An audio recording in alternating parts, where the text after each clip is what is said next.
समझ में नहीं आएगा, क्योंकि वो 2 घंटे की वीडियो थी, मैं वो लेक्चर रिपीट नहीं कर पाऊंगी, राइट। एक मैंने आज वीडियो भी भेजी थी, how to make Lassaigne extract, और उसको हम कैसे यूज करते हैं टू डिटेक्ट नाइट्रोजन, है ना, फॉस्फोरस और हेलोजेंस को डिटेक्ट करने के लिए हम उसको कैसे यूज करते हैं।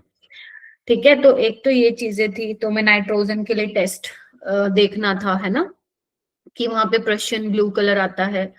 और तुम्हें सल्फर के केस में देखना था, सल्फर के केस में आप सोडियम नाइट्रोप्रोसाइड को यूज कर सकते हो, लेड एसीटेट को यूज कर सकते हो। ये चल रिकॉर्डिंग क्यों नहीं हो रही है? लेड एसीटेट और सोडियम नाइट्रोप्रोसाइड को यूज कर सकते हो टू डिटेक्ट कि सल्फर प्रेजेंट है या नहीं है। नाइट्रोप्रोसाइड के साथ आपका वॉलेट कलर मिलता है आपको अगर सल्फर प्रेजेंट है तो, और अगर आप लेड एसीटेट ले रहे हो तो आपको लेड सल्फाइड के ब्लैक प्रेसिपिटेट यहाँ पे मिलते हैं।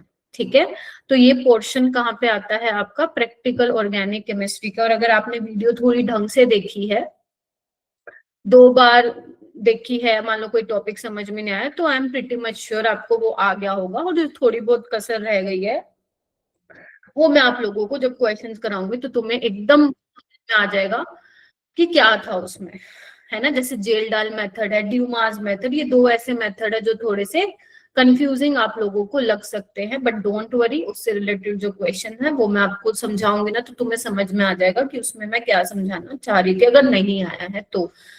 बाकी क्योंकि ये प्रैक्टिकल केमिस्ट्री का पार्ट है, देखो ये ऑर्गेनिक केमिस्ट्री वाला प्रैक्टिकल है और एक इनऑर्गेनिक केमिस्ट्री वाला प्रैक्टिकल है। इनऑर्गेनिक केमिस्ट्री वाला वही है जो तुम लैब में अभी जो तुम अपनी प्रैक्टिकल कंप्लीट कर रहे हो ना, जिसमें तुम एसिडिक रेडिकल और बेसिक रेडिकल करते हो, है ना, कोई भी कैटायनिक और कोई भी एनायनिक स्पीसीज उसको आप डिटेक्ट करते हो, लैब में सोल्ट मिलता है, तो वो इनऑर्गेनिक का पार्ट है ना। जो मैं ये करा रही हूँ वो ऑर्गेनिक का पार्ट है। तो ऑर्गेनिक वाला practical is much more important then inorganic, क्योंकि वहां से क्वेश्चन आए ना आए कोई गारंटी नहीं, आ भी सकता है नहीं भी आ सकता है, बेकार क्वेश्चन भी आ सकता है और सिंपल भी आ सकता है। लेकिन जो मैं अब करवा रही हूँ आप लोगों को क्वालिटेटिव और क्वांटिटेटिव वाला, वहां से पक्का क्वेश्चन आएगा ही आएगा। मतलब अगर तुम मुझे बोलो कि मैम कोई ऑर्गेनिक के 2 क्वेश्चन बताओ जो हमारे पेपर में आएंगे ही आएंगे, तो एक आएगा तुम्हारा क्वालिटेटिव क्वांटिटेटिव से एक क्वेश्चन, और एक आएगा तुम्हारा जो मैंने आज रिकॉर्डिंग भेजी है। आज वाली रिकॉर्डिंग अराउंड 1.5 आवर की, मैंने तुम्हें पूरा हफ्ता दिया उसको देखने के लिए। तो अगर तुम चाहते हो तुम्हारे 8 नंबर तो 200% पक्का हो ही जाए ऑर्गेनिक में, मतलब 8 तो आए ही आए, बाकी तो आएंगे ही आएंगे, आई नो दैट, बट यहाँ से नंबर ना कटे। तो ये 2 लेक्चर तुम लोगों को देखने हैं, पहले तुम देखो वो लेक्चर, उस पे बेस्ड में क्वेश्चंस आप लोगों के ग्रुप में भेज दूंगी। ठीक है, तो मैं तुम्हें पूरा टाइम दे रही हूँ, तुम पे कोई ऐसा प्रेशर नहीं डाल रही हूँ कि चलो बोलो मेरे को 2 दिन में करके दो, ऐसा नहीं है। Take your time. मैम इससे आसान आते हैं कि हार्ड हार्ड क्वेश्चन आते हैं? आसान आता है, बिल्कुल बिल्कुल आसान। ठीक है, बिल्कुल आसान। जैसे मैंने ये वाली जो लेक्चर लिया था वो नीट के बैच में लिया था, तो जैसे मैंने नीट में आप लोगों को, नीट वालों को मैं एक्चुअली में जेई के क्वेश्चंस कराती थी, लेकिन वहां पे लिखती थी नीट पीवाईक्यू, क्योंकि बच्चों के दिमाग में क्या होता है, मैम ये क्या बात होती है, क्या जेई के करवा रहे हो आप। बट वो जितने भी क्वेश्चन तुमने लेक्चर में देखे होंगे all are from JEE previous year. ठीक है, तो वैसे ही क्वेश्चन आते, बाकी तुम अब देख लोगे ना तुम्हें लगेगा मैम ये तो चिंदी सा चैप्टर है, चिंदी सा टॉपिक है। तो विदाउट वेस्टिंग एनी टाइम हमें स्टार्ट करना चाहिए। ठीक है, तो जहां से छोड़ा था वहीं से कराऊंगी। हाँ, तुम्हारे ग्रुप में और टॉपिक आ रहे होंगे, उसको इग्नोर मारो, जो मैं करा रही हूँ उस पर फोकस करो। तो आज हमारा ये होगा, कल वाली क्लास में I will take mole concept के क्वेश्चंस। स्टार्ट करें, चलो। हाँ, कोई ऐसा बच्चा जिसने ये नहीं पढ़ा है, नहीं पढ़ा तो इससे बेटर है क्लास छोड़ के कुछ और ही पढ़ लो, तुम लोग इसको ही कंप्लीट कर लो, क्योंकि समझ में कुछ आएगा नहीं सर। तो है क्या कोई ऐसा बच्चा जिसने ये चैप्टर नहीं, टॉपिक, चैप्टर तो नहीं है ये, टॉपिक नहीं पढ़ा है, जो मैंने वीडियो भेजी थी? आंचल आपने पढ़ा है? सिमरन गौरव नहीं देखा। सिमरन आपने क्यों नहीं देखा? मैम आधा ही देखा था मैम, कंप्लीट नहीं हो पाया था। कोई नहीं, फिर बैठ जाओ। गौरव आप? गौरव तो अपने प्रैक्टिकल ही निपटाने में नहीं खत्म हो रहा। नितांत तुमने क्यों नहीं किया? मैं वो फाइल्स स्कूल के बहुत सारे हैं करने हैं।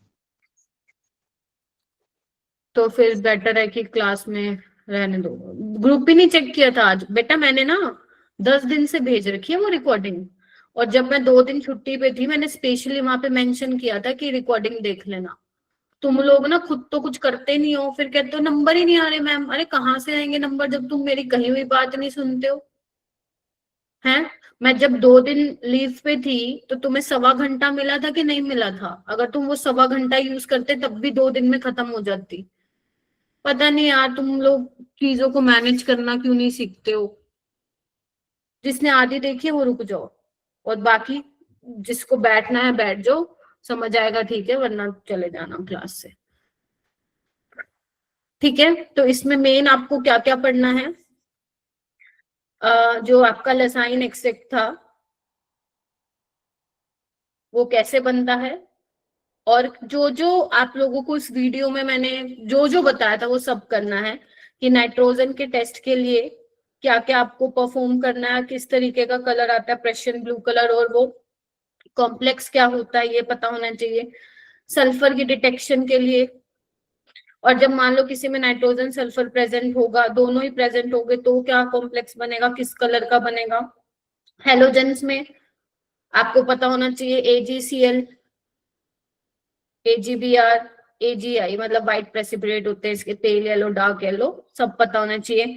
अमोनियम हाइड्रोक्साइड में कौन सोलुबल होता है, कौन स्पेरिंगली सोलुबल होता है, कौन इनसोलुबल होता है, वो आप लोगों को मालूम होना चाहिए। ठीक है, उसके अलावा जो कुछ मेथड्स थे जिसमें हमने परसेंटेज निकाली थी, एक तो कैरियस मेथड था, याद है, जिसमें अपन ने परसेंटेज ऑफ ब्रोमीन निकाला है और परसेंटेज ऑफ सल्फर भी निकाला। ये बहुत सिंपल है, ये कहने को तो इसमें है जीओसी में, बट ये मोल कॉन्सेप्ट का ही पार्ट होगा। जब तुमने देखा होगा तो तुम्हें समझ में आ गया होगा। ठीक है, उसके अलावा एक जेल्डाल मेथड है जो आपको डिफिकल्ट लग सकता है, और एक ड्यूमास मेथड है। हाँ गौरव जाके वीडियो देख ले बेटा, नितान तुम भी देख लो, बाकी बैठ जाओ। मैम डुमास मेथड कह दी तो समझ ही नहीं आया क्या करना। कोई नहीं, मैं अभी क्वेश्चंस कराऊंगी ना तो मैं आप लोगों को बता दूंगी कि उसमें क्या था।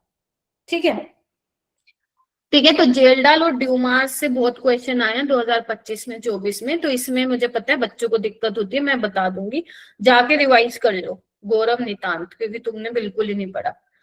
और क्या नाम है, गर्व, सिमरन, जिस पॉइंट पे तुम लोगों को समझ नहीं आए मेरे को बता के आप भी क्लास से चले जाना और पढ़ लेना उसको। ठीक है, चलिए आइए। ठीक है, तो सबसे पहले जो मैंने क्वेश्चन लिया है वो ये असाइनमेंट वाले ही क्वेश्चंस हैं, तो असाइनमेंट भी तुम्हारा सोल्व हो रहा है, मैंने कुछ अलग लिया ही नहीं। ठीक है, आओ। तो आपको दिया गया हुआ 0.400 ग्राम of an organic compound x, जो एक्स है उसका जो वेट है वो इतना ग्राम है, और वो हमें 0.376 ग्राम AgBr का दे रहा है। ठीक है, in Carius method for estimation of bromine, आपने को क्या करना है, परसेंटेज ऑफ ब्रोमीन निकालना है। ब्रोमीन जैसे हम अपनी परसेंटेज निकालते हैं पेपर में, वैसे हमें यहाँ पे ब्रोमीन की परसेंटेज निकालनी है। तो एक बात बताओ मुझे, अगर मैं तुम्हें बोलूं, ध्यान से सुन लो, कि 188 ग्राम AgBr में कितने ग्राम ब्रोमीन है? 80 ग्राम ब्रोमीन है। सारे बच्चे कंफर्म करो। 188 ग्राम AgBr में मेरे पास 80 ग्राम ब्रोमीन है। मुझे कितने में ब्रोमीन देखना है? 0.376 ग्राम AgBr में मेरे को कितना ब्रोमीन मिलेगा, क्योंकि मैं ब्रोमीन की परसेंटेज निकालना चाहती हूँ इसलिए मैं यहाँ पे मास ब्रोमीन का देख रही हूँ। तो 80 बाय 188 इंटू 0.376, यस और नो। ये मेरे पास क्या आ गया, मास ऑफ ब्रोमीन, जो कि प्रेजेंट है मेरा जब इतना मतलब लाइक 0.376 ग्राम AgBr लोगे उसमें। ठीक है, परसेंटेज कैसे निकालते हैं? Mass of bromine, mass of organic compound into 100, पूरे ऑर्गेनिक कंपाउंड का जो मास है उसमें से ब्रोमीन कितना है इनटू 100, यही तो होगा परसेंटेज ऑफ ब्रोमीन, यस और नो? तो यहाँ पे हमारे पास मास ऑफ ब्रोमीन यही है 80/188 इनटू 0.376। बस यहाँ पे तुम्हारी जो मुझे हेल्प चाहिए वो चाहिए कैलकुलेशन में, तो कैलकुलेटर यूज मत करना बेटा, क्योंकि हाँ इसकी कैलकुलेशन आसान भी आ सकती है पेपर में, थोड़ा ज्यादा लेंथी भी हो सकती है। इनटू ओके, मास कितना है 0.400, ठीक है, तो बस इनटू 100 कर लेना, तुम्हारा आंसर आ जाएगा। ये तो देखो डायरेक्ट 188 टूजा ही क्या होता है आपका 376 होता है। तो कितनी आसान कैलकुलेशन हो गई है। कितना परसेंट आ रहा है ये आप लोगों का? 40% आप लोगों का आंसर आ रहा है। पहले मुझे बताओ ये समझ में नहीं आया है तो मैं दोबारा रिपीट करती हूँ, नहीं तो फिर आगे चलेंगे, ठीक है? तो कैरियस मेथड में आप लोगों को इस तरीके से ब्रोमीन सल्फर की परसेंटेज निकाल सकते हैं। अब आप इसको मोल कॉन्सेप्ट का क्वेश्चन बोलो तो ठीक है, आप बोलो कि मैम ये उसमें क्वांटिटेटिव एनालिसिस में आया हुआ है, आप उसको वो बोल सकते हो। सिंपल है ना? हमने पता लगा लिया कि 188 ग्राम AgBr में 80 ग्राम ब्रोमीन है, तो भाई इतने ग्राम AgBr में कितना होगा, तो परसेंटेज निकल जाएगा। कर लोगे सारे बच्चे? 2023 में आया हुआ ये, डन है? चलिए आइए, ऐसा ही क्वेश्चन मैं पहले और करवाऊंगी तुम्हें, रुको। ये देखो कहाँ पे आया हुआ ये क्वेश्चन, जल्दी बताओ। 25, देखो एक बार। In Carius method for the estimation of halogens 180 mg of an organic compound produce इतने mg ऑफ AgCl। आपको क्या निकालना है? क्लोरीन। क्या उस क्वेश्चन और इस क्वेश्चन में डिफरेंस है ज्यादा? मैम है ही नहीं, बस वहां पे ब्रोमीन पूछा था, यहाँ पे हमसे क्या पूछा है? क्लोरीन पूछा है, यस और नो? तो कैसे करेंगे कि 143, अब देखो ना AgCl का मोलर मास क्या होता है, निकाल सकते हो ना? Ag का होता है 108 और इसका होता है 35.5, तो कितना हो जाएगा? 143.5 हो जाएगा। तो 143.5 जो AgCl है, या तुम बोलो 1 मोल AgCl, मतलब यही हो गया 143.5 ग्राम ऑफ AgCl में क्लोरीन कितना है, क्योंकि मुझे क्लोरीन की परसेंटेज निकालनी है, वो है 35.5 ग्राम ऑफ क्लोरीन, यस और नो?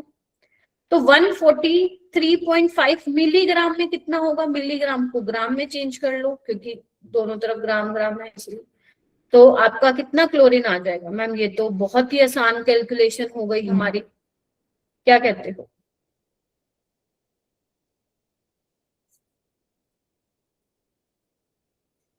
देखो इतने ग्राम क्लोरीन आ गया, ठीक है?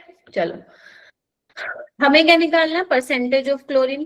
तो ऑर्गेनिक कंपाउंड का मास कितना है? 180 mg, इसको भी ग्राम में चेंज कर लीजिए। उसमें क्लोरीन कितना है? मैम इतना है, इनटू 100 आ जाएगा आंसर। कितना आ रहा है?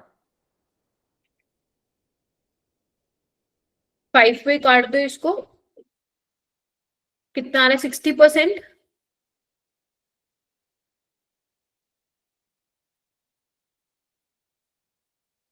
हाँ करो, इसको सोल्व करो जल्दी।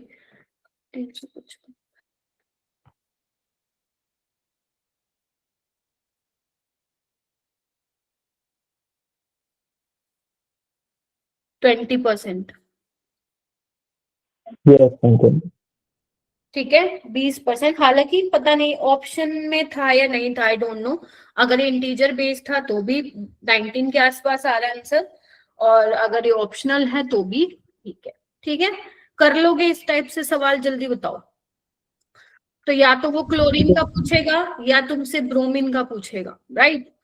और एक सल्फर का भी पूछ सकता है। क्या यहाँ पे मैंने लिया है? ये लिया है मैंने सल्फर की एस्टिमेशन के लिए। देखो ये तीसरा टाइप है इसका सवाल का। क्या कह रहा है ये भी देखो, कहाँ पूछा है? 2025 में। या तो वो क्लोरीन का पूछेगा तुमसे या ब्रोमीन का पूछेगा, सल्फर, बस इसमें से। हेलोजन अगर मैं बात करूं, sulphur is not a halogen. बाकी क्लोरीन ब्रोमीन का पूछेगा और सल्फर का पूछेगा। तो आइए देखते हैं। देखो, तो इसमें क्या बोला, सल्फर की एस्टिमेशन के लिए 160 mg ऑर्गेनिक कंपाउंड इतने mg बेरियम सल्फेट दे रहा है। बेरियम सल्फेट पता है ना? हाँ मैम पता है। सल्फर की परसेंटेज निकालनी है, बिल्कुल सेम है जैसे ब्रोमीन का किया था और क्लोरीन का, बस वैसे ही करना है तुम्हें। तो बेरियम सल्फेट का मोलर मास कितना होता है? 137, 32 और 16 चौक 16 4 64, तो ये हो जाएगा 233 ग्राम। याद ही रखो, इसका इंपॉर्टेंट है। तो 233 ग्राम ऑफ बेरियम सल्फेट में सल्फर कितना है? 1 मोल, यानी कि 32 ग्राम सल्फर है, हाँ या ना? तो 466 mg कर लो ग्राम में, इसमें कितना होगा?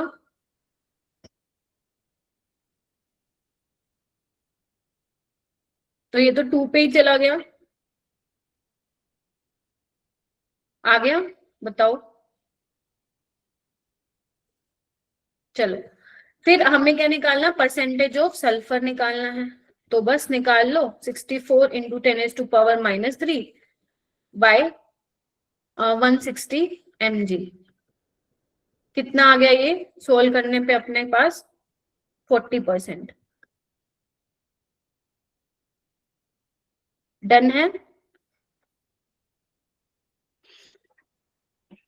देखो सिंपल, कितनी सिंपल कैलकुलेशन है। तो अगर कैलकुलेशन डिफिकल्ट आती है तो वो आती है ड्यूमास में आती है। ड्यूमा में मैं क्वेश्चन दिखाऊंगी तो तुम्हें थोड़ा वहां पे थोड़ी स्पीड बढ़ानी पड़ेगी। बाकी क्लोरीन ब्रोमीन सल्फर की अगर डिटेक्शन मतलब एस्टिमेशन वाला सवाल आता है तो वहां पे इतनी सिंपल ही कैलकुलेशन आएगी जहां पे तुम फटाफट से कर लोगे। तो ऐसा क्वेश्चन अभी दोबारा भी आएगा, तुम्हारे किसी को मिलेगा शिफ्टों में भी। ठीक है, डन है। चलो एक ये क्वेश्चन तुम करो, देखो कहाँ आया है। 2025 वैसे तो आए और भी साल में है, बट मैं सेम टाइप के क्वेश्चन बहुत सारे नहीं डाल सकती हूँ। ये वाला क्वेश्चन करो, तुम करो ये सारे बच्चे, फिर मैं इसको कराती हूँ सोल्व।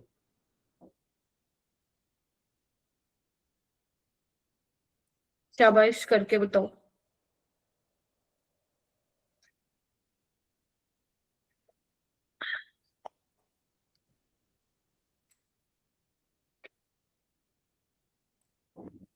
तुम्हें खुद ही फील हो जाएगा मैम ये तो बहुत ही आसान था।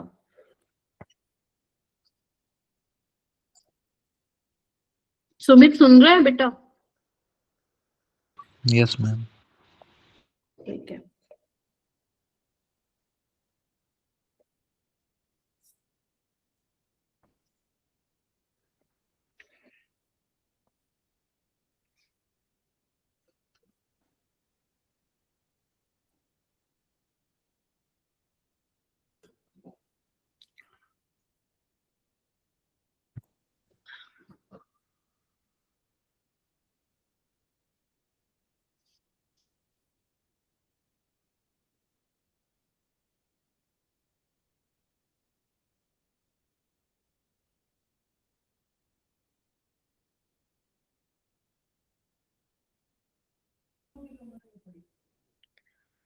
क्या हुआ, कैलकुलेशन डिफिकल्ट है क्या? आ गया 255 सो में विदाउट कैलकुलेटर या विद मतलब हेल्प लिए कैलकुलेटर की बेटा? मैम विदाउट कैलकुलेटर आ गया। ठीक है।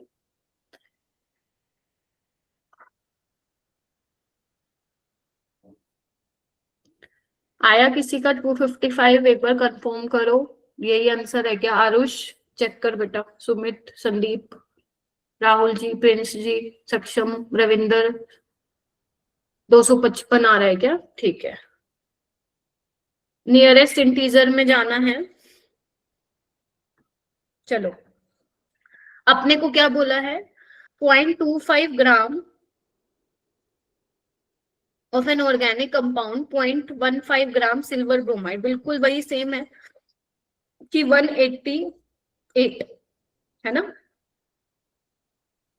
188 ग्राम AgBr में किसका निकालना परसेंटेज? ब्रोमीन का ना। तो ब्रोमीन की बात करूंगी, कितने कितने ग्राम है ब्रोमीन? 80 बोलो। तो 0.15 ग्राम में कितना होगा मैम? ये तो हम निकाल लेंगे। तो ये मास आ गया ब्रोमीन का। परसेंटेज कैसे निकालोगे ब्रोमीन की? Mass of bromine by mass of organic compound into 100। तो तुम लोगों ने बोला 255 आएगा, तो यहाँ पे ऑलरेडी 10⁻⁻1 दिया ही हुआ है, राइट? तो यहाँ पे आप 255 फिल करके आओगे। ठीक है जी, बोलो। Yes ma'am. कर लोगे ना, पक्का बताओ। चलो डन हो गया। तो ये क्वेश्चन थे ये वाले, जिसमें आपको क्लोरीन, ब्रोमीन और आपको सल्फर की डिटेक्शन के लिए टेस्ट आते हैं। हो गया, ये एक तुम्हारे हो जाएंगे एक टाइप के सवाल। अब हम आते हैं, और कोई है इससे रिलेटेड? नहीं है, ठीक है। हाँ, एक ये क्वेश्चन देखो, ये भी बिल्कुल ऐसा ही है, देखो ध्यान से। क्या बोला है? 2025 में आया हुआ। तुम सोच रहे हो हर शिफ्ट में इससे रिलेटेड सवाल आया है, ऑलमोस्ट हर शिफ्ट में, देख रहे हो ना? क्योंकि एक शिफ्ट में एक से ज्यादा तो नहीं आएगा, समझ रहे हो? एक शिफ्ट में उसने सल्फर का डाल दिया, एक में ब्रोमीन का, एक में क्लोरीन का, एक में ये डाल दिया, एक में ड्यूमास डाल दिया, एक में जेल डाल दिया। समझ रहे हो मेरी बात? तो बहुत एग्जामिनर को प्यार हो गया था उस क्वेश्चन से 2025-24 में।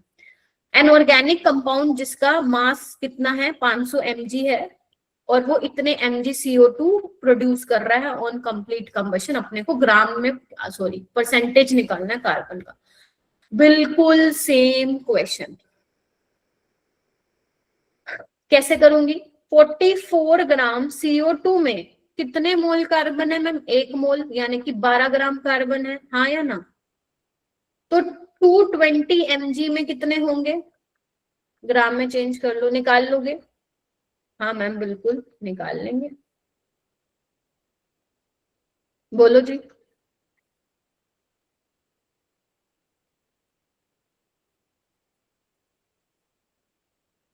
डन। चलिए, उसके बाद अपने को क्या पूछा? Percentage of carbon. तो ये मास है, ऑर्गेनिक कंपाउंड का मास ये है, इनटू 100। तो ये कितना आ जाएगा आपका? 12% आ जाएगा। हो जाएगा? Yes ma'am. देखो, तो जब आपने वीडियो देखी होगी तो वहां पे मैंने यही करवाया था, percentage of carbon, percentage of hydrogen. मान लो वो H2O का मान लो वो पूछते परसेंटेज ऑफ हाइड्रोजन, तो फिर वो H2O का कुछ आपको दे रखा होता, तो सेम आप ऐसे ही करते। कि H2O में कैसे करते मैं बता देती हूँ थोड़ा सा।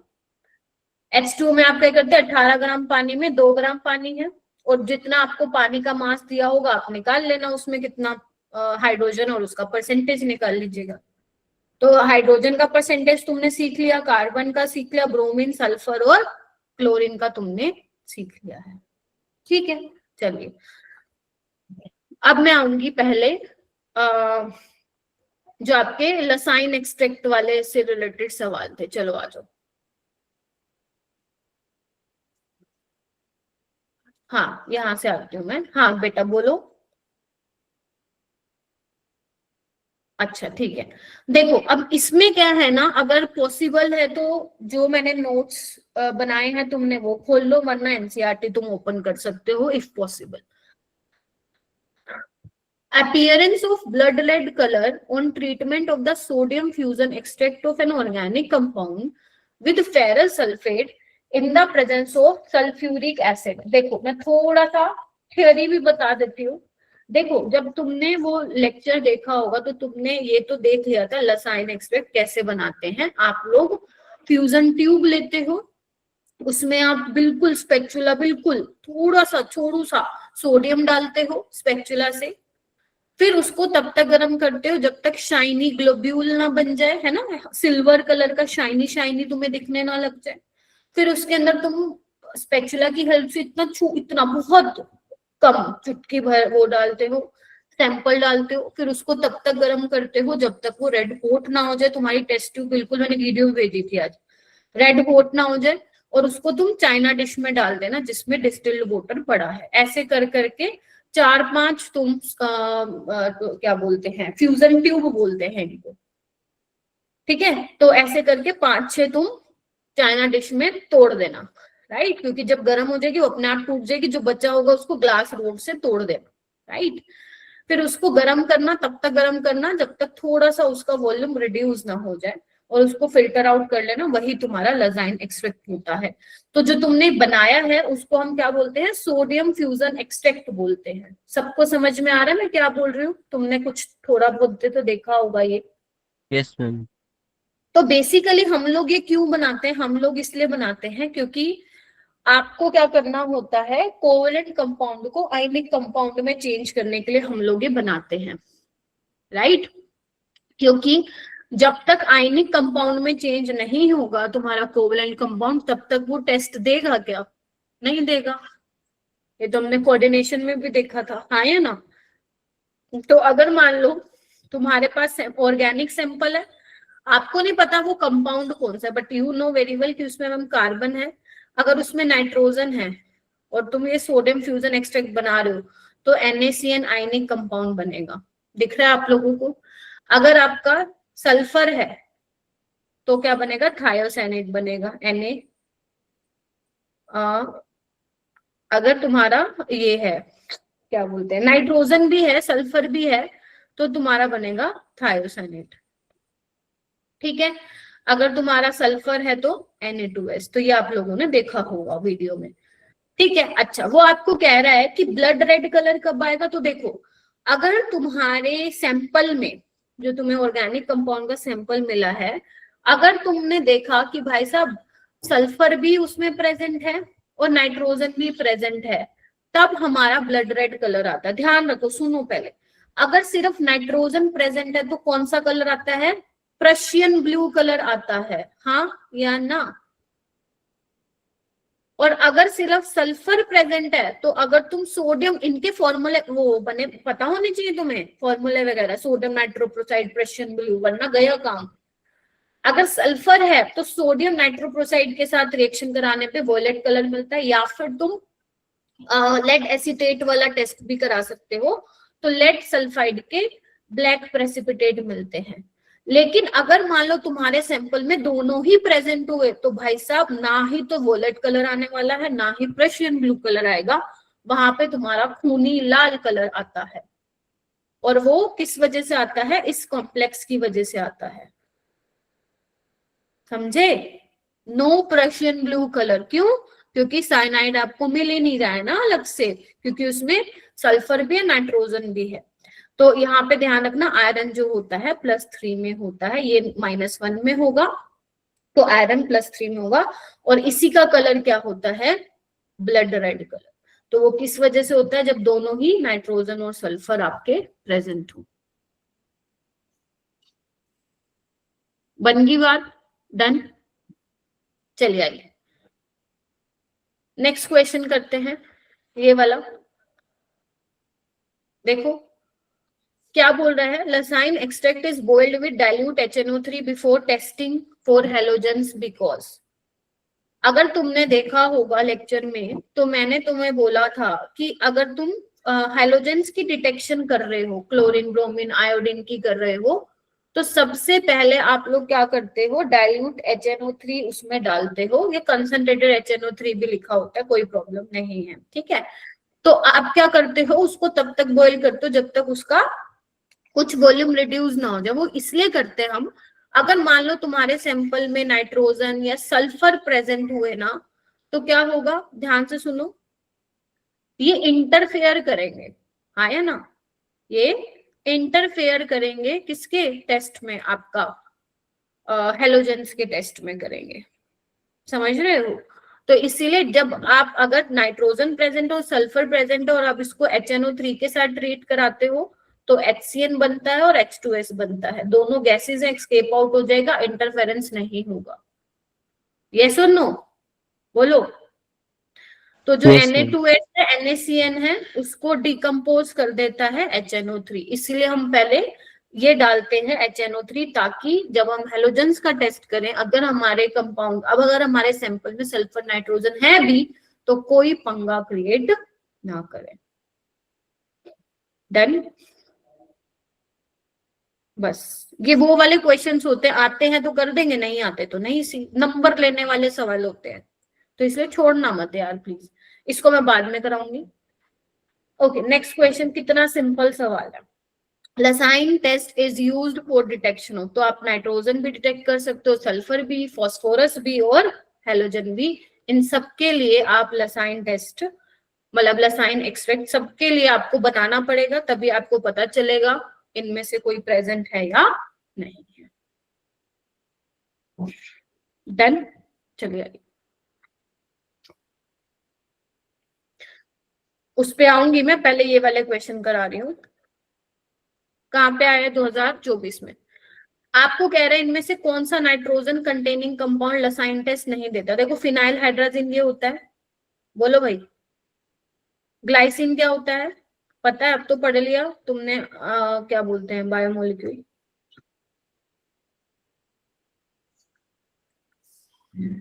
है ना, बोलो भाई। और यूरिया क्या होता है,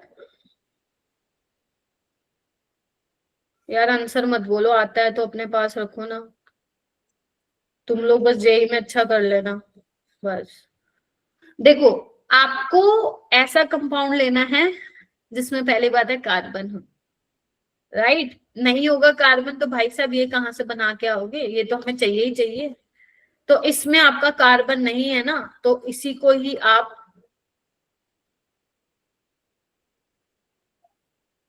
कंसिडर करोगे, ठीक है। तो यही वाला वो कंपाउंड है जो लसाइन टेस्ट नहीं देगा, ठीक है जी।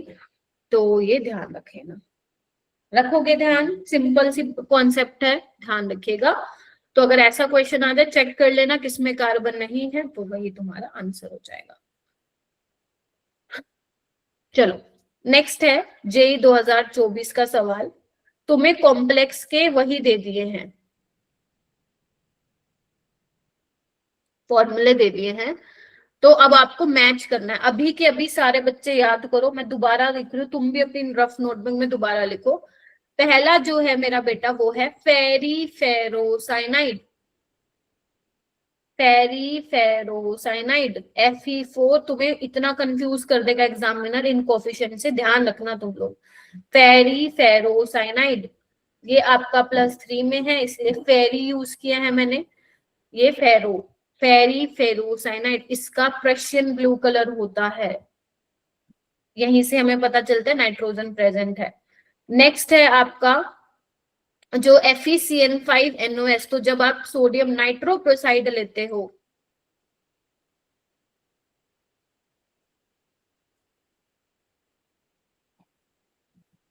तो वहां पे क्या होता है, इधर देखो, जब आप सल्फर का टेस्ट पॉजिटिव आता है तो कुछ नहीं करना, तुम्हें NO के साथ क्या जोड़ देना है, S जोड़ देना है यहाँ पे। तो इसकी वजह से क्या कलर आता है आपका, वोयलेट कलर आता है। तो ध्यान रखना वोयलेट कलर कौन से कॉम्प्लेक्स की वजह से आता है, याद रहेगा, बोलो भाई। उसके बाद ये देखो Fe, ये तब आता है, कॉम्प्लेक्स बनता है खूनी लाल जब सल्फर नाइट्रोजन दोनों प्रेजेंट हो, ठीक है, तो ब्लड रेड कलर होता है।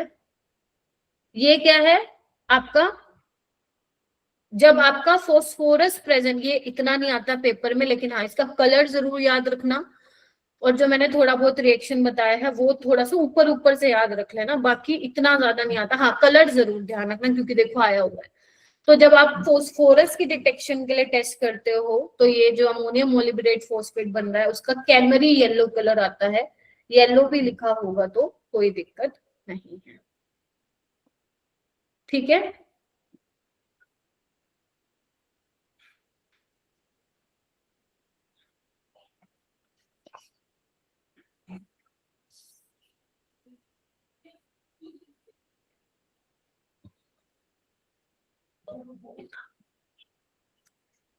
आयरन की इसमें क्या होगी ऑक्सीडेशन स्टेट, देखो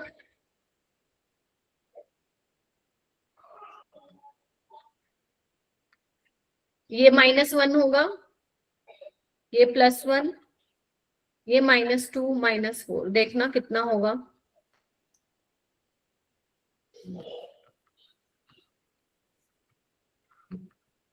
ठीक है।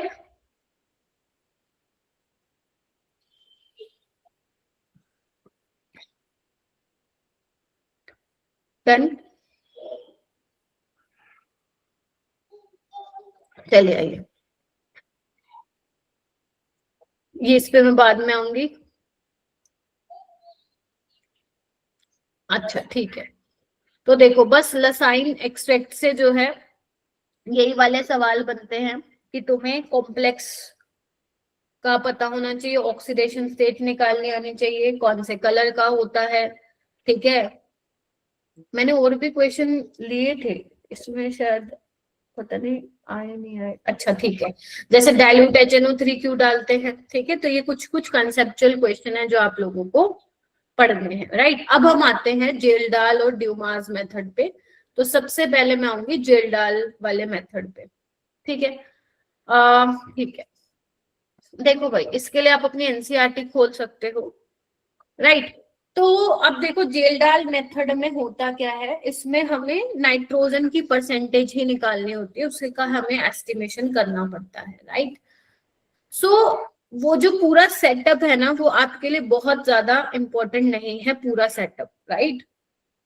बस जितना मैंने आप लोगों को बता रखा है उसमें लेक्चर में, उतना ही आप लोग ध्यान रखिएगा। मैं थोड़ा एक काम करती हूँ, मैं एक बार एनसीईआरटी की जो बुक है वो मैं एक बार ओपन कर लेती हूँ, यहाँ पे स्क्रीन शेयर कर लेती हूँ ताकि मैं उसमें आपको समझा पाऊँ, ठीक है। ऐसे नहीं बता पाऊंगी मैं, मुझे 1 मिनट दे दो तुम लोग बस, फिर हम ये क्वेश्चन फिर से करेंगे। थोड़ा सा मैं बता देती हूँ आपको, 1 मिनट रुको।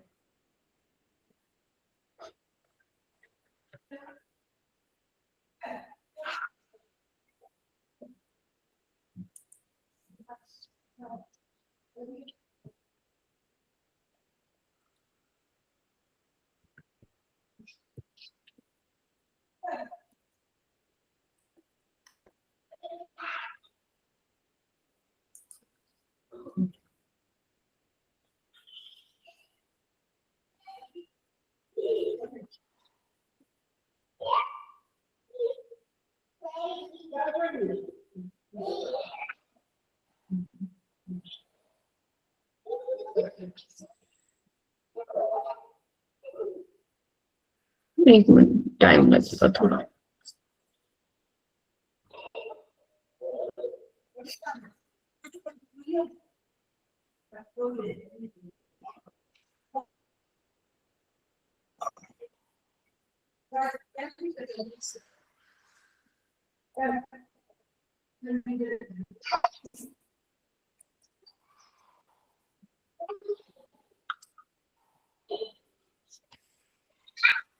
मुझे थोड़ा टाइम लगेगा, 3-4 मिनट, ओपन नहीं हो रही है बुक।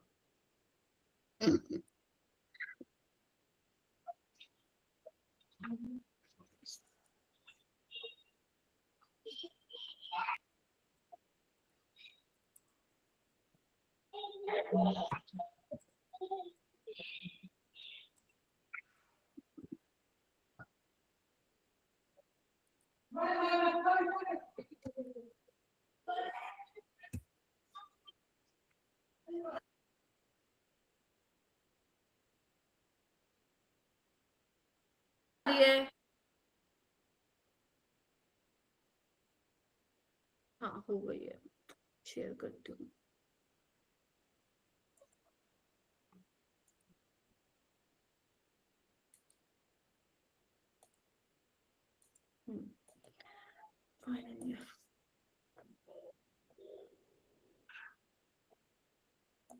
देखना, दिख रहा है, स्क्रीन दिख रही है। देखो फटाफट मैं बता देती हूँ, इतना जितना तुम्हें चाहिए टू सोल्व द क्वेश्चंस, फटाफट आओ।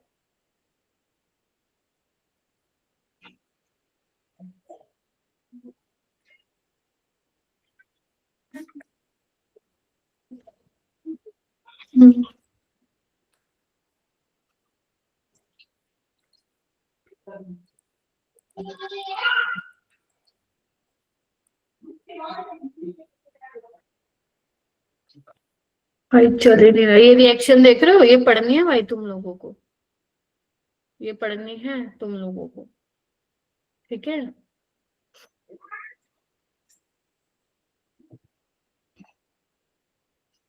ये रहो, स्क्रीन देखो भाई।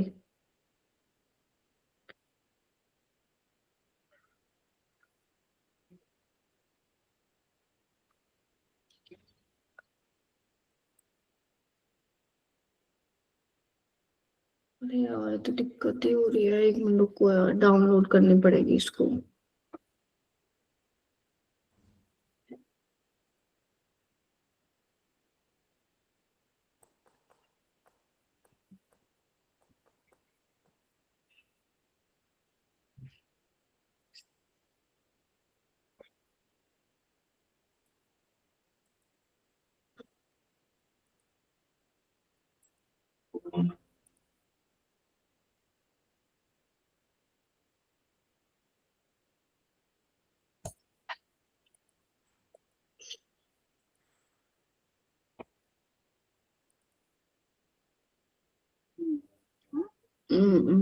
टाइम जा रहा है, टाइम जा रहा है, हैंग हो गया मेरा लैपटॉप।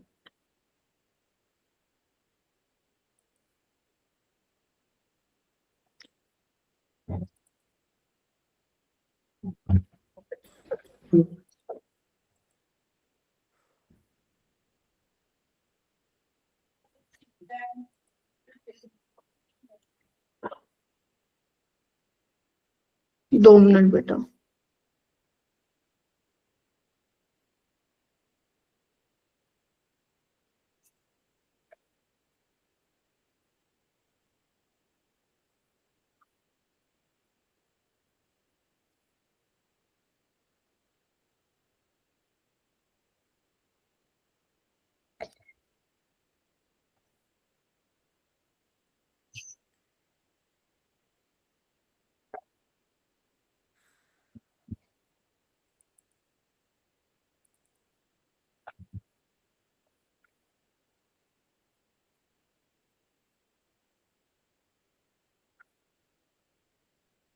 अरे भाई खुल जा, या तुम भी अपने एनसीईआरटी खोल लो एक बार। मेरा बहुत ज्यादा हैंग हो रहा है लैपटॉप, पता नहीं क्या हुआ, एकदम से पीडीएफ ओपन करते ही बर्बाद हो गया मेरा। चलो, कुछ खुला तो है।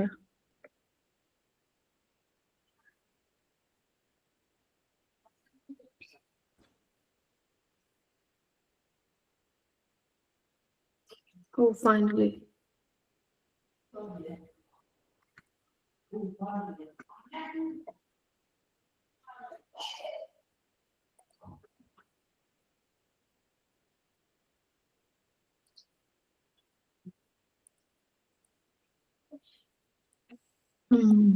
हाँ, अब होगा कुछ। चलिए, सो ये देखो एक बार ड्यूमास मेथड और जेल्डार मेथड में फटाफट बता दे दो, दिख रहा है ना अब तो एकदम प्रॉपर। चलो, अब मैं लिख भी पाऊंगी इस पे। सो मत जाना यार, सो कुछ बच्चे सो गए हैं तो प्लीज मत सोना। चलिए देखो भाई,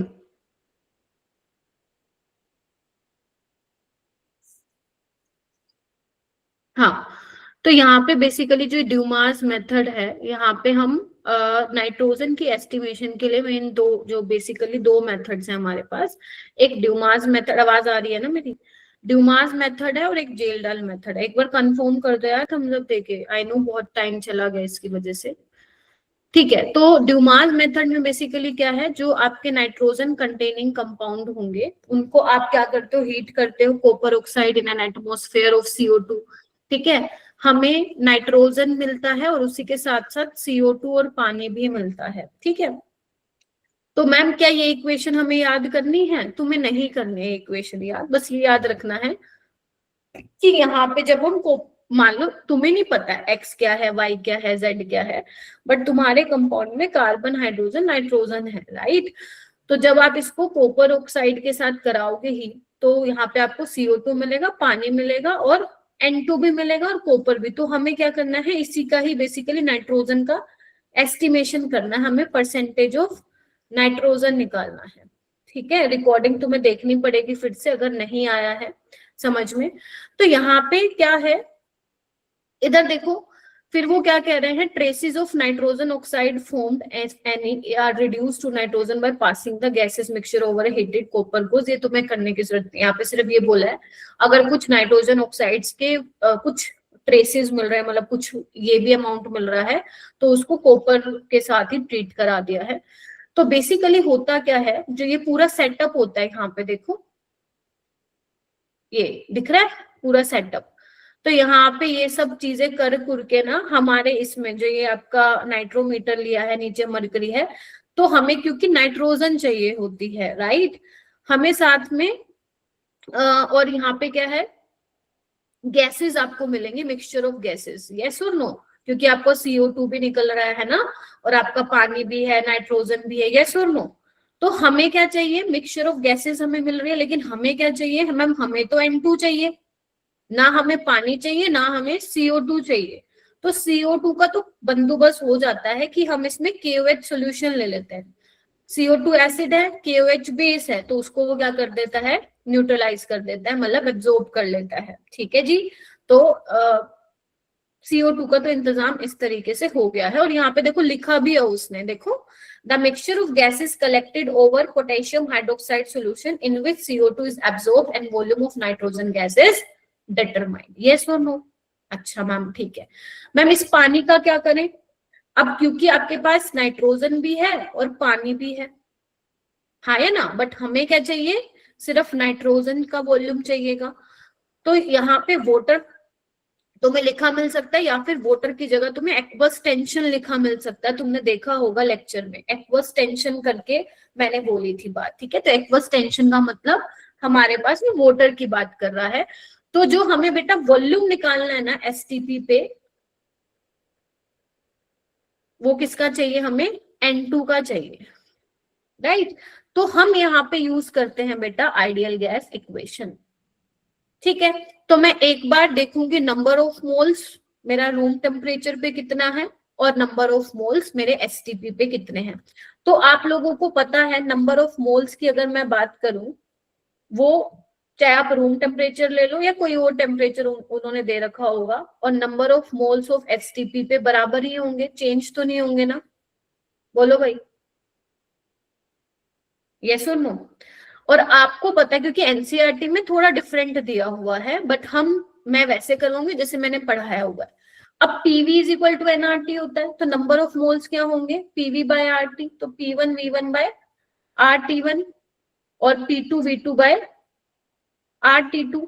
R से R तो कैंसिल आउट हो जाएगा। अब तुम मुझे बताओ STP पे प्रेशर क्या होता है मैम, STP पे प्रेशर होगा आपका कितना, 760 mmHg। वॉल्यूम हमें निकालना है, वही तो निकालना है, और टेम्परेचर क्या होगा 0 डिग्री यानी कि 273 केल्विन। और ये वाला प्रेशर वॉल्यूम टेम्परेचर तुम्हें दिया जाएगा पेपर में। और ध्यान रखना जो तुम यहाँ पे प्रेशर लोगे ना, किसका, N2 का, वो ड्राई गैस का लेना है, उसमें पानी नहीं होना चाहिए। तो तुम्हें क्या करना है, जो प्रेशर N2 और वाटर की वजह से आएगा उसमें से तुम माइनस कर देना वाटर का जो उन्होंने प्रेशर दिया होगा, यस और नो। Yes ma'am. बस यही तुम्हें करना है और कुछ है ही नहीं। अब अपने को क्या करना, सब कुछ दिया होगा, तुम्हें यहाँ से क्या निकाल के आ जाना V2, क्योंकि यही वॉल्यूम मुझे चाहिए है STP पे। अब देखो इसमें एग्जामिनर तुम्हारे साथ खेल सकता है, या तो वो V2 तुम्हें डायरेक्ट दे देगा और तुम्हें डायरेक्ट परसेंटेज निकालनी है, या तो वो V2 नहीं देके इनमें फंसाएगा और तुम्हें पहले V2 निकालना देन परसेंटेज निकालना है। तो जब V2 निकालने के बाद परसेंटेज निकालोगे ना, तो क्वेश्चन थोड़ा सा तुम्हारे लिए लेंथी बन जाएगा, ठीक है। बट उसको तुम आसानी से कर सकते हो, उसको फर्स्ट राउंड में मत करना, बाद में उसके लिए टाइम सेव कर लेना। परसेंटेज कैसे निकालोगे, आपने N2 कलेक्ट की। अब मुझे बताओ STP पे वॉल्यूम क्या होता है मैम, 22400 ml, और इसमें N2 कितनी होगी 28 ग्राम, नॉर्मल मोल कॉन्सेप्ट है। तो जो V2 आपने निकाला, हमें नहीं पता कितना, लेट से V2 ml में कितना होगा, nitrogen 28 bye 22400 into V2 ml बोलो, तो परसेंटेज ऑफ नाइट्रोजन क्या हो जाएगा 28 बाय 22400 इंटू N2, और जो ऑर्गेनिक कंपाउंड तुम्हें दिया जाएगा उसका क्या लेना है, तुम्हें वेट लेना है, यस और नो, इंटू 100 कर देना। यही पढ़ा रखा है मैंने तुम्हें उसमें लेक्चर में भी, देख रहे हो। V2 निकालने के बाद ये काम तुम लोगों को करना है, बन गई बात। तो जो मैंने सिखाया है वो यही है। एक क्वेश्चन NCERT का कर लें, चलो यही वाला क्वेश्चन तुम्हारा 2025-24 में आया होगा, तो यहीं पे ही देख लो एक बार, फिर आओ इधर। क्या दिया हुआ है, Dumas method for the estimation of nitrogen 0.3 gram of an organic compound, कितने ml दे रहा है नाइट्रोजन, 50 ml, जिसको कलेक्ट किया गया कितने टेम्परेचर पे, इतने पे, कितने प्रेशर पे, इतने प्रेशर पे। तुम्हें क्या निकालना है, नाइट्रोजन निकालने की परसेंटेज निकालना। एक्वस टेंशन मतलब वाटर की वजह से जो प्रेशर है वो कितना है, 15 mmHg, यस और नो। तो हमें क्या करना है, पहले यानी कि पहले हमें V2 निकालना पड़ेगा, एचटीपी पे कितना मिलेगा, देन हमें परसेंटेज निकालना पड़ेगा। क्या कहते हो बताओ, डन है। देखो कैसे निकालेंगे, लगाओ फॉर्मूला।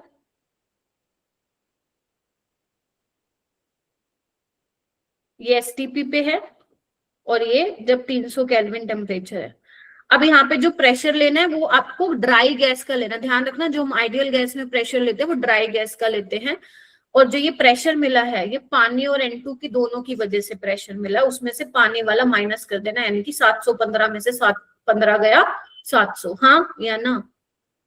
वॉल्यूम कितना मिला है, अरे वॉल्यूम कितना अपने पास 50 ml और टेम्परेचर कितना है 300 केल्विन, डन है।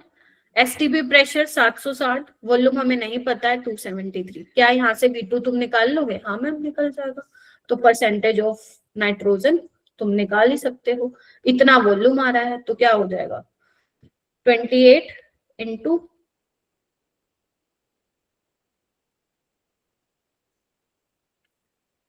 देखो, और नीचे ऑर्गेनिक कंपाउंड का मास आ जाएगा, दैट इज 0.3 ग्राम। हो जाएगा। अब सक्षम आया समझ में क्या करवाया था, यस मैम। इस तरीके से करना है, ठीक है। यही क्वेश्चन है जो मैंने वहां स्लाइड में डाला हुआ है, सारे क्वेश्चन तुम्हें ऐसे करने हैं। अगर वो सिंपल क्वेश्चन बनाएगा तो तुम्हें V2 पहले ही दे देगा कि भाई एसटीपी पे इतना वॉल्यूम मिला है, तुम्हें डायरेक्ट वैल्यू पुट कर देनी है। और अगर नहीं दिया हो तो तुम्हें ये निकालना पड़ेगा और फिर आगे सोल्व करना पड़ेगा, ठीक है। तो यही था तुम्हारा ड्यूमास मेथड, राइट।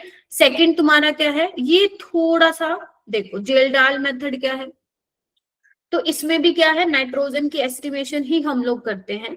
तो कंपाउंड कंटेनिंग नाइट्रोजन, अगर जो आपका कंपाउंड है उसमें भाई साहब नाइट्रोजन होगा तभी उसके एस्टिमेशन के लिए हम पढ़ रहे हैं मेथड, तो उसको हम सल्फ्यूरिक एसिड के साथ ट्रीट कराते हैं। और जो नाइट्रोजन है कंपाउंड में, जब आप उसको सल्फ्यूरिक एसिड के साथ ट्रीट करवाते हो तो हमें अमोनियम सल्फेट मिलता है। ध्यान रखना, अमोनियम सल्फेट में जब तक आपका कंपाउंड कन्वर्ट नहीं होगा तब तक ये एस्टिमेशन आप नहीं कर पाओगे।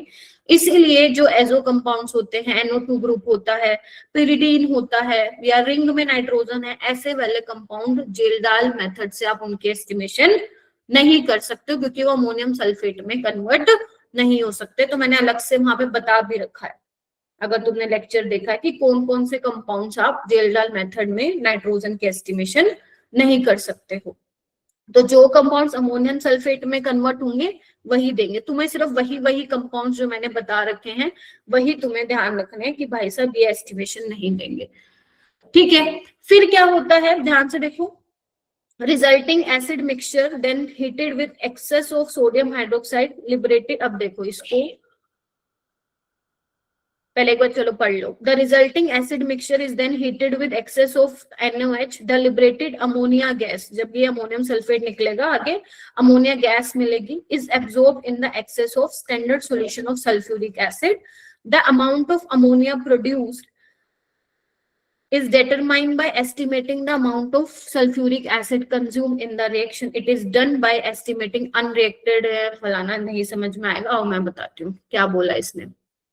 देखो भाई, ऑर्गेनिक कंपाउंड था, सल्फ्यूरिक एसिड के साथ कराया, यहाँ पे कॉपर सल्फेट कैटालिटिक एजेंट की तरह यूज होता है, ठीक है, रिएक्शन को स्पीड अप करता है यहाँ पे। और बेसिकली इसमें क्या है, ये चीजें इकट्ठी हो रखी हैं, कंटेंट्स ऑफ जेलडाल फ्लास्क और NOH इन्होंने लिया है। तो बेसिकली अब क्या होगा ना, यहाँ पे तुम्हें अमोनिया गैस मिलेगी, ठीक है, और यहाँ पे क्या लिया हुआ है, एसिड लिया हुआ है, एसिड, और उसका जो वॉल्यूम है वो तुम्हें पता है,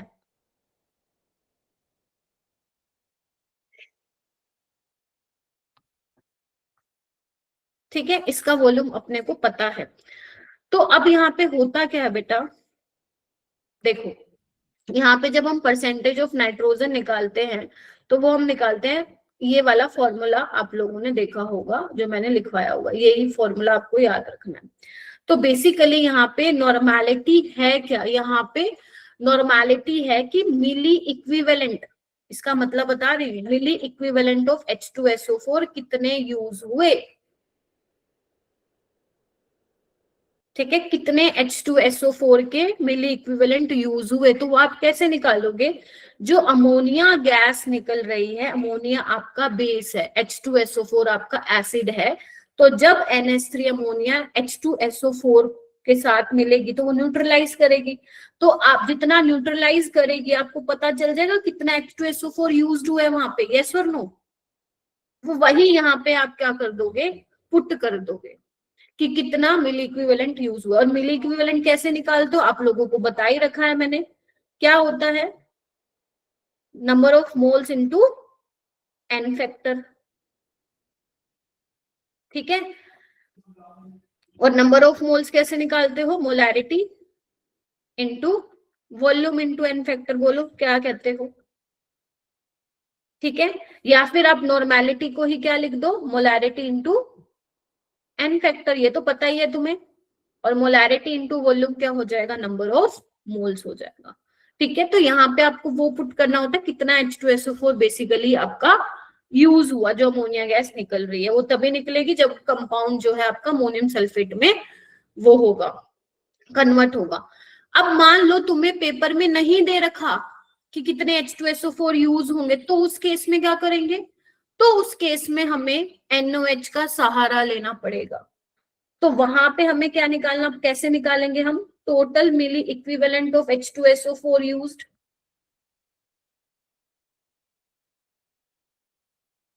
कैसे निकालेंगे, कितने यूज्ड हुए हमारे, ये हम निकालेंगे, एक सेकेंड, कितने रिएक्ट कर गए minus milli equivalent of H2SO4 कितने बच गए, है ना। एक सेकेंड रुको, ऐसा ही था क्या, एक सेकेंड, कितने यूज हुए,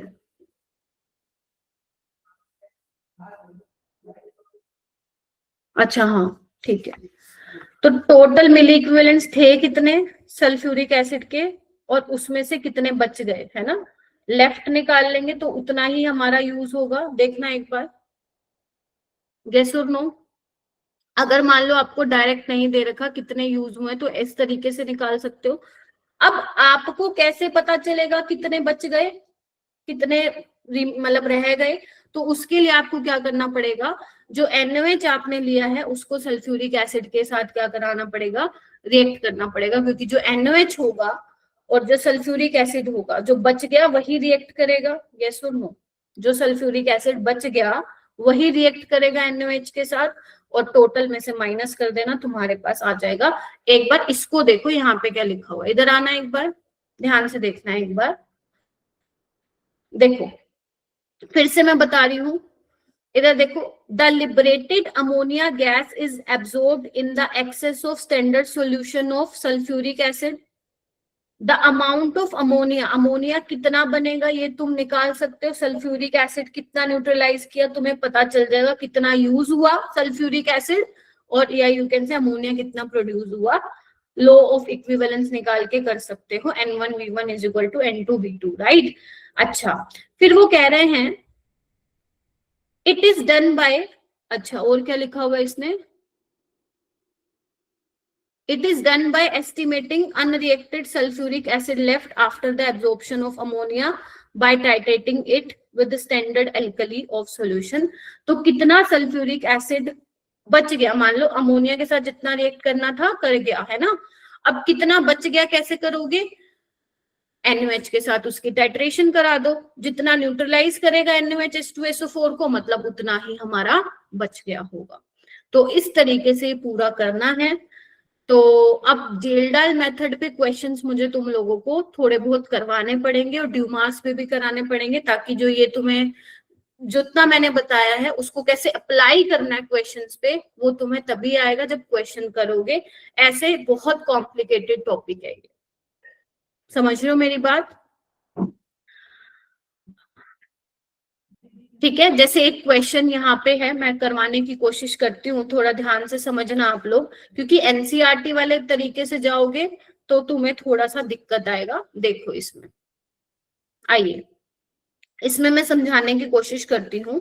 during estimation of nitrogen present in an organic compound by Kjeldahl method, ammonia evolved from 0.5 gram of compound in Kjeldahl estimation of nitrogen. ये समझ में आ गया पॉइंट? नाइट्रोजन कंटेनिंग कंपाउंड है, पहले वो अमोनियम सल्फेट में कन्वर्ट हुआ, देन अमोनिया इवोल्व हुई। समझ में आया ये? ठीक है। और जो वो अमोनिया आपकी इवोल्व हुई, उसने कितने एसिड को न्यूट्रलाइज किया? 10 ml ऑफ 1 मोलर।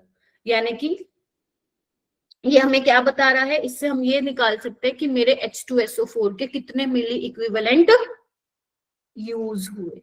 हाँ या ना? बताओ भाई, सोचो, take your time and respond.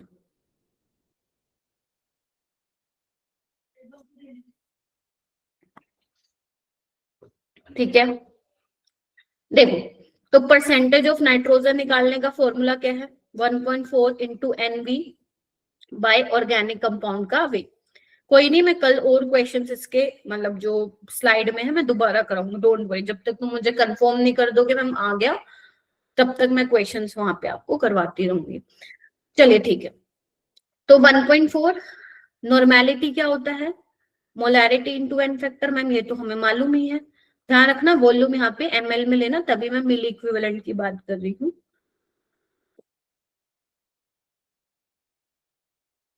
ठीक है, और 100 क्यों लिया मैंने यहाँ पे? 1 मिनट, 100 नहीं लोगे, 1 सेकेंड।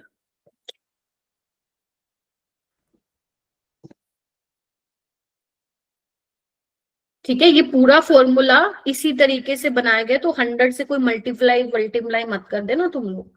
ठीक है, चलिए तो नीचे आएगा ऑर्गेनिक कंपाउंड का मास। तो 1.4 मोलैरिटी कितनी है बच्चों? 1 मोलर। एन फैक्टर कितना है H2SO4 का? 2 होगा, 2H प्लस दे सकता है। वॉल्यूम कितना है? 10 ml। बस नीचे क्या है? कितना ऑर्गेनिक कंपाउंड का मास है? अरे राम, इतना खराब चल रहा है ना आज ये। 0.5 ग्राम। बस इसको सोल्व कर लो, तुम्हारा आंसर आ जाएगा। ठीक है, 56 आ जाएगा परसेंट। देखो यही आंसर, ये 2025 का सवाल है जो भी मैंने तुम्हें एनसीईआरटी का कराया। फिर से सुन लो एक बार, फिर से सुन लो, मैं दोबारा कल करवा दूंगी, टेंशन मत लेना। जेरेडाल मेथड में क्या होता है? हम नाइट्रोजन की एस्टिमेशन करते हैं, तो जो हमारा कंपाउंड है ऑर्गेनिक कंपाउंड, उसमें अगर नाइट्रोजन प्रेजेंट है, राइट, तो वो किस में कन्वर्ट होता है? After the reaction with H2SO4 ammonium sulphate में कन्वर्ट होता है। फिर कुछ आपस में रिएक्शन होके वहां से अमोनिया गैस निकलती है। अब नीचे हमने क्या लिया होता है? फ्लास्क में H2SO4 का नॉन सॉल्यूशन लिया होता है, मतलब जिसके बारे में हमें पता होता है कितना वॉल्यूम, जैसे इसमें दिया हुआ है ना 10 ml ऑफ 1 मोलर, तो ये हमें मालूम है। तो इससे हमें ये पता चल जाता है, क्योंकि अमोनिया बेस है, H2SO4 एसिड है, तो क्या होगा? न्यूट्रलाइजेशन रिएक्शन होगा। तो अगर आपको ये पता चल गया कि अमोनिया ने कितना न्यूट्रलाइज किया है, तो तुम्हें ये पता चल जाएगा कि कितना बेसिकली यूज हुआ है अमोनिया, या यू कैन से कितना H2SO4 यूज हुआ है, यस और नो, जो कि तुम्हें दे रखा है। ठीक है, बस तुम्हारा आंसर आ गया। दूसरी पॉसिबिलिटी क्या बनती है क्वेश्चन की? जहां पे तुम्हें ये दे ना रखा हो, जहां पे तुम्हें ये नहीं बता रखा हो कितना यूज हुआ, फिर हम उस केस में क्या करेंगे? उस केस में क्वेश्चन डिफरेंट बनता है, तो वो उसका भी वैरायटी मैं आपको कल कराऊंगी। फिर उसमें हमें NOH की हेल्प लेनी पड़ती है, तो क्योंकि H2SO4 एसिड है और NOH बेस है, तो हमें ये पता चल जाएगा H2SO4 NOH के साथ जब रिएक्ट करेगा कि कितना जो है बचा हुआ है वो रिएक्ट करेगा, और बाकी अमोनिया के साथ क्या कर दिया होगा? उसको न्यूट्रलाइज कर दिया होगा, तो उससे हम निकाल लेंगे। ऐसा क्वेश्चन मैं कल कराऊंगी, अभी दिमाग पे जोर मत दो। ठीक है, तो यही थे कुछ इम्पोर्टेंट ये। तो कल हम बाकी बच्चों के क्वेश्चंस भी करेंगे, फिर उसके बाद ही मैं मोल कॉन्सेप्ट को उठाऊंगी। ठीक है, तो मैंने थोड़ा ट्राई किया है ताकि समझ में आ जाए, बाकी बच्चा कुछ हम कल कर लेंगे। ठीक है जी, तो ज्यादा मुश्किल नहीं है, ज्यादा सच बोल रही हूँ, ज्यादा मुश्किल नहीं है, बल्कि जेल डाल में तो ना तुम्हें वो फंसाएगा ही नहीं, तुम्हें डायरेक्ट दे ही देगा कि भाई साहब कितने H2SO4 के मिली इक्विवेलेंट यूज हुए हैं, तो टेंशन मत लेना उस चीज की। ठीक है, बाकी वी विल डू टुमारो। कल तो कोई टेस्ट नहीं है ना तुम लोगों का, तो कल तो एज इट इज जैसी क्लास है वैसे ही लगेगी तुम लोगों की।